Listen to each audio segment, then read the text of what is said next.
हमें बताओ कि आर्बिट्राज करके कैटेगरी है म्यूचुअल फंड्स में और काफी पॉपुलर कैटेगरी है, अभी बहुत क्लाइंट्स इसके बारे में पता भी कर रहे हैं और बहुत हॉट है मार्केट में। तो इसके ऊपर थोड़ा सा आप बताइए क्या है ये एग्जैक्टली।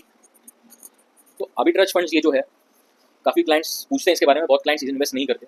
ये ऐसी कैटेगरी है जहाँ पे आप रिस्क एवर्स कस्टमर्स पैसा डाल सकते हैं, शॉर्ट टर्म के लिए डाल सकते हैं। शॉर्ट टर्म का मतलब सेविंग अकाउंट में आप पैसा रखते हो, आपको मेरे हिसाब से बैंक अकाउंट में पैसा रखना ही नहीं चाहिए। आपका जो 3 से 6 महीने का खर्चा है वही बैंक अकाउंट में रखिए, बाकी सारे का सारा पैसा उठा के आर्बिट्राज फंड में client has to allocate money.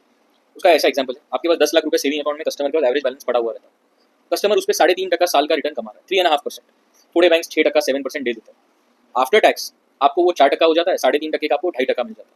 अब यही पैसे को आप उठा के आर्बिट्राज फंड में डालते हैं, तो आर्बिट्राज फंड में without any risk, no downside, आपको कोई कैपिटल एक्सपोजर नहीं है, कैपिटल लॉस नहीं है आपको।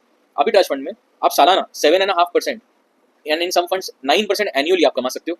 इस पे टैक्सेशन जो है बहुत लोग नहीं जानते, इस पे इक्विटी टैक्सेशन आती है। तो साल का आप 6% भी पकड़ के चलते हैं, आपको long term capital gain tax 10% लगता है, तो आपकी नेट रिटर्न 5.4 होती है।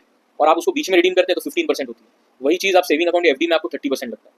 और आर्बिट्राज फंड ऐसा है कि आप आर्बिट्राज फंड्स में 1 महीने या 2 महीने भी पैसा निकाल सकते हो। तो अगर उसकी महीने की साल की रिटर्न 6% है, on a monthly basis you are making 0.5%।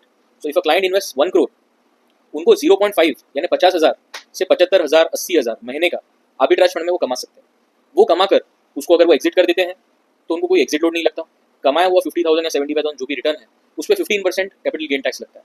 Net return customer का 300% सेविंग अकाउंट कंपैरिजन।